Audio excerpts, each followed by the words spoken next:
All right, let's get into it. Today we're breaking down a practical mental framework from a teacher named Dandapani. He's a former monk who spent 10 years disciplining his mind. And he argues that most of us are living by default instead of living with design. So let's explore how to turn that around. First up, let's talk about something we all face daily: the mental chaos of an untrained mind. You know that drained feeling at the end of a busy day when your focus has been yanked in a dozen directions, leaving you tired and scattered? Well, Dandapani says that's the exact sign of a reactive life. Instead of shaping our path, we're tossed around by people and circumstances that cross our way.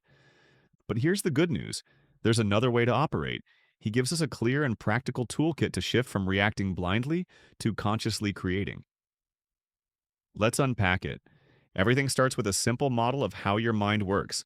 And according to him, one idea from his guru flips the entire picture. Imagine your awareness as a glowing ball of light. And here's the insight: it's not the mind, it's separate from it. It's something you can actually learn to direct and control. So, if awareness is the light, then the mind is this huge mansion.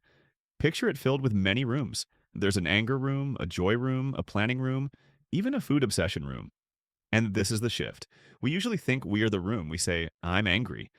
But the truth is, you're not anger itself. You're the awareness, the ball of light visiting the anger room. And since you're only a visitor, you can decide to leave. That brings up the next question: how do you actually move that ball of light when you don't want to be in the wrong room? That's where willpower comes in. But here's the reframe: willpower isn't mystical, it's a muscle. Think of it like your arm at the gym. It's the strength you use to grab your wandering awareness and bring it back to the place you want. And just like a muscle, it strengthens with reps. The training plan is surprisingly straightforward. 3 daily exercises you weave into ordinary routines. Each one becomes a mental rep, building your focus. The point isn't folding the bed cover, it's using that action to grow discipline that later shows up everywhere else. And this is when it clicks. The self-control you cultivate by scrubbing a dish or finishing a small task is the same discipline you'll need for hard talks, stressful work, or tough choices. So now we've got awareness, and we're training willpower to guide it.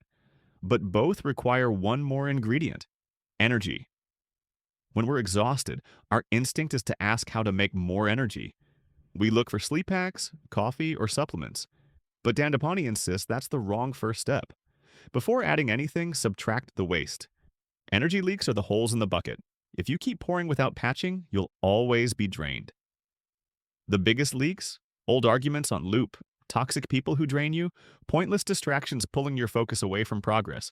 Plug those holes first. And now the final piece ties it together: focus. This is where all the training converges. Focus is the art of holding your glowing awareness on one thing long enough without letting it scatter. And the mantra is simple: where awareness goes, energy flows. It's direct, it's powerful, and it explains why attention is so precious. Whatever you focus on, you literally feed with your life force. And that's the entire point. Mastering awareness gives you the power to direct your own energy with intention. Instead of leaking energy everywhere, you choose to channel it into what matters: your goals, your projects, your people. The most powerful reminder here is this: practice doesn't happen only on a cushion. The whole day is training ground. Every text, every talk, every little job is a chance to practice.